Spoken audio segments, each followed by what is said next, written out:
morning. How's everyone doing today? Good. Well, it's an honor for me to be here again, so thank you to Danny for the invitation. My name is Paula Carballido, and a little bit about my background. I grew up in Highland Park. I graduated from Highland Park High School, and my parents moved to Park City, and then I moved into Waukegan, and I currently reside in the city of North Chicago.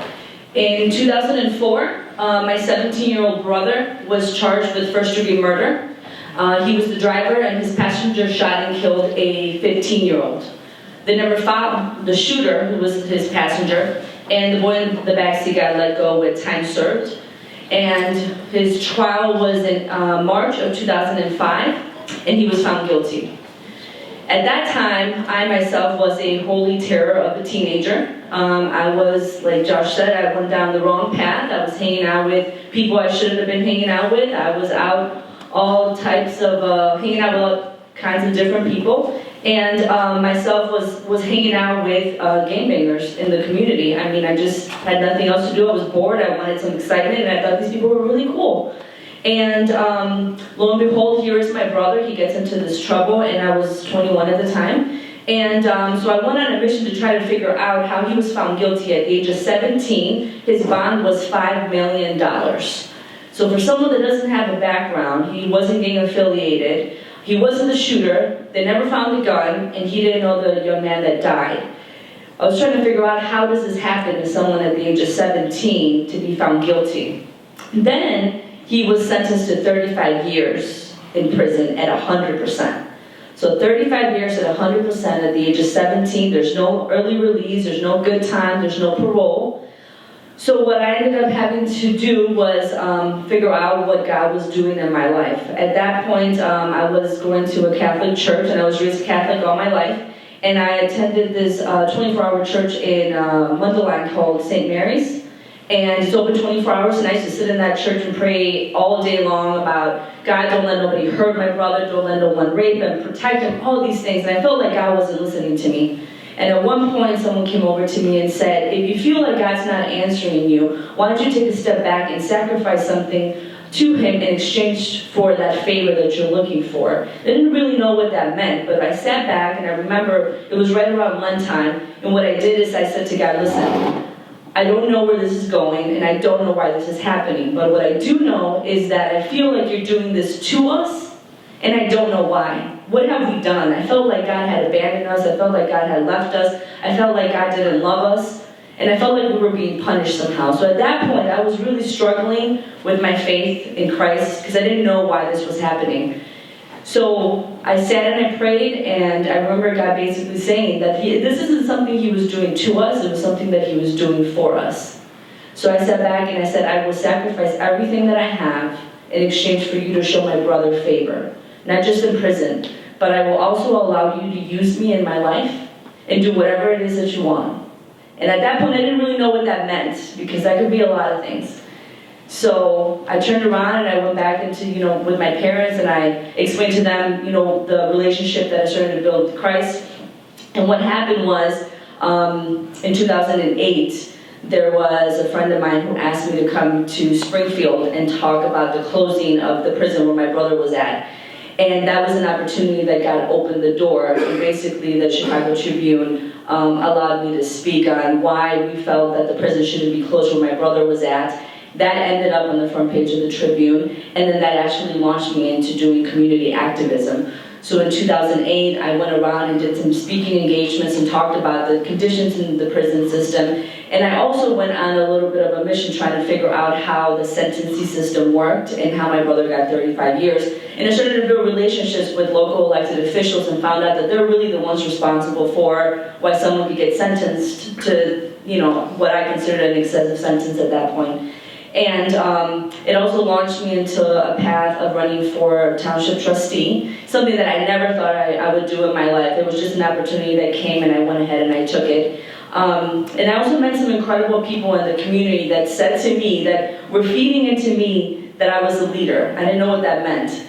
And they said, you have this gift. And I was like, I don't know what you're talking about, because public speaking was the last thing I wanted to do. If you would have told me back then that this is what I'd be doing now, I'd be telling you you're crazy, because public speaking was a fear of mine.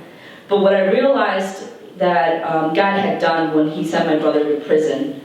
He temporarily removed him from our lives so that he can use me to do what he wanted me to do in his kingdom while my brother was incarcerated. In turn, my brother has also been able to positively influence the men that he's with in the prison system. And I recall one moment when he was transferred from Joliet in Stateville to Menard, and I cried, and I was so upset because he had built such a family, and I felt like he was so safe there. And here he was being removed, hours and hours away. Menard is 6 hours away from where we live. And what God actually revealed to me is that he was done ministering to those gentlemen in there. And his time was over, so he needed to be moved somewhere else.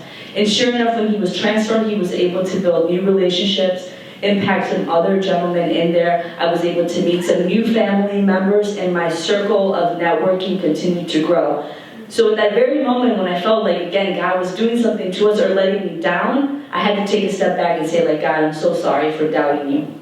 Because what he was really doing is that he was moving us to a different phase. Also, when this happened, the prayer that I had was, if this is going to be something that has occurred, I didn't understand that the life of someone had to be taken for positive things to happen. So that was a real struggle for me. I wanted God to use this for his kingdom and his glory. And I said, if this is going to be how it is, please let the sentence that my brother got help other individuals. And what actually happened is in 2010, my brother's case was reversed and remanded, meaning it set precedents for other individuals to now have a second opportunity to have their cases brought back to their appellate court. And I looked back and I thought, God, you did exactly what I prayed for. And stepping out into faith and asking him for that back then seemed like, wow, can you really do that? But that's what faith is about. And so I learned that when we walk by faith, the things that I saw were horrible. I couldn't understand how God can use them for his glory, but he certainly did. Another thing that I had also prayed was I wanted to build a relationship with the family of the young boy that had passed. And again, sure enough, what God did is he sat the boy's father right next to me at a justice training program. In 2009, the very same day that I met this young boy's father in court for my brother's trial, he sat him right next to me.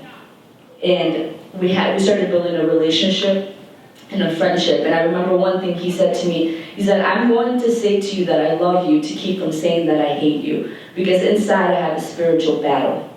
And what that taught me is that I also had a lot of hate inside of me. I had hatred towards the police department. I had hatred towards elected officials. I had hatred towards anybody that I felt had some type of connection for sending my brother away to prison. So what I ended up having to do is turn around and show all these people love. And it was really hard. But what I learned is that ultimately that's what my passion was to show love and compassion to other people, especially when I felt like it wasn't given to me. When my brother's face was on the front page of the paper, nobody really wants to talk to you. Even your immediate family member, they kind of all scatter. So you're left alone. But what I learned is that God broke us completely as a family. And then he built us one block at a time. He said, what is it that you want? And I will give it to you. So every step of the way, I continue to pray to God, use my life for your glorious kingdom to make a positive impact in the community. A couple years ago, I met Daniel, and he explained to me what Mosaic Ministry was. And at that point, I was the president of the Exchange Club in North Chicago for 2 years. So I've been volunteering a lot of my time in the city of North Chicago with the youth and the seniors, and just having fun, awesome projects with the community, and mentoring especially to some of the young ladies. And he had mentioned to me that he was doing some mentoring as well, but he wanted to invest more than his time, that they were going to actually move there and live in the community. And at that point, I still lived in Waukegan, so I thought, you know what, that's a really cool concept, Maybe I should consider moving. So, after much prayer, I felt like God led me to move into the city of North Chicago. So I went ahead and did that. And I moved, and I'm currently looking for a home there. And as I was doing my community activism, I met different elected officials that I got to share my brother's story with, and everything that I had been doing. And they were giving me different opportunities to either come volunteer at their legislative offices. I was given the opportunity to serve on the Zoning Board of Appeals for the city of North Chicago.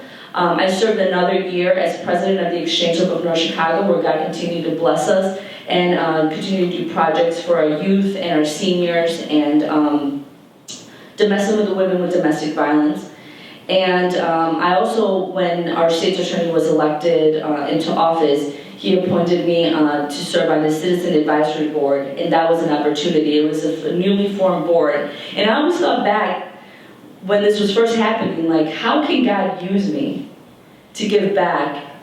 And I can put all the pieces together now to see that God said, I have something very special for you. If you just continue to focus on me and don't be distracted by the things around you that say, you're not good enough, or you can't do public speaking, or think about what happened in your past, all the things that you did. I used to think back to all the things that I did when I was a teenager and in my early 20s, and I always thought, like, people are going to find out. But then what I learned is that God said, take those stories and those things you've been through and help other people understand that they too can be used for God's glorious kingdom to give back to the community. And as Josh said, find that passion inside of you. I knew that the passion inside of me was to give back to the community. I knew that my passion was to be able to show love, especially to those young ladies in our community who didn't have fathers, who may not have had mothers, especially to the kids whose parents were incarcerated. I mean, that is very near and dear to my heart.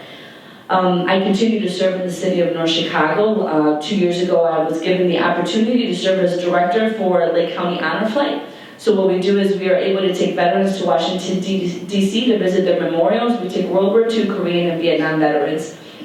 It's a non-for-profit, but what I also learned there is that I always put God and Jesus into everything. So every time we meet these guys, we're able to sit down and have a one-on-one conversation with them, have breakfast, lunch, and dinner, and I let them tell me what their needs are. And you'd be surprised at some of the stories that these men share with me about their wives leaving them when they were younger, some of the PTSD they had, drug addictions, and all these things that they just open up. And I'm able to sit there, pray with them, cry with them, hug them, love them. And I know that that's something that God, again, put into me to say, this is the next phase of your life that I want you to go in and minister. So we do that in the city of North Chicago as well. Anybody here is able to volunteer. We're taking our next flight in April. I'm also still on the board for the Exchange Club of North Chicago. So what we do there is we help make our communities a better place for everyone. We do family, community, and country. And so we basically do projects in the community that serve youth programs, child abuse prevention, which is our national project. And we do senior projects as well. We go into some of the nursing homes and have a Valentine's Day dinner, or we do a Mother's Day project and stuff like that. So that's what has become my passion, and that's what I love to do in the community. I do have a full-time job, believe it or not. I actually work down the street at a Skokie Valley Laundry. I'm happily employed. My boss is extremely generous with my time. He understands everything that I do and is very grateful that I'm still there. At some point, I know that my life will be going down public service. I understand that. Every time that God opens that door, I'm running the other way because I feel like I'm not prepared. But pray for me, because that's something that I know that God's leading me to do, and I know that eventually I'm going to be prepared enough to be able to take that step when it's His perfect timing.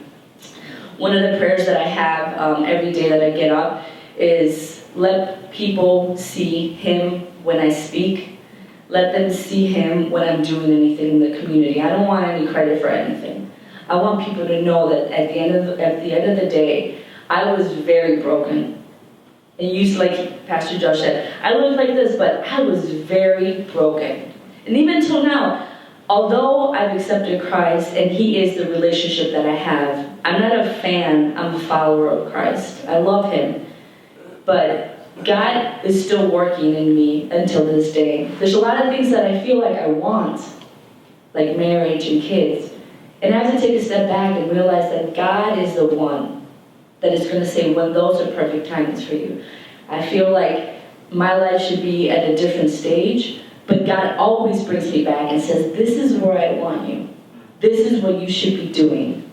So I encourage you to get involved. If I'll give Daniel my information, and if anybody wants, I'll be here until the end. There's other opportunities in Lake County that I serve on different boards and give back in projects that are just fun. And the one thing that I do want to also say is there's a lot of things that I was invited to do that I never wanted to do. Because I felt like I wanted time for myself. I just wanted to sit at home and just relax, watch TV or do something. But I always went to those things that God pushed me to do, and something better and greater came out of it, and a larger blessing. So I encourage you to get active in our community, and thank you very much for your time.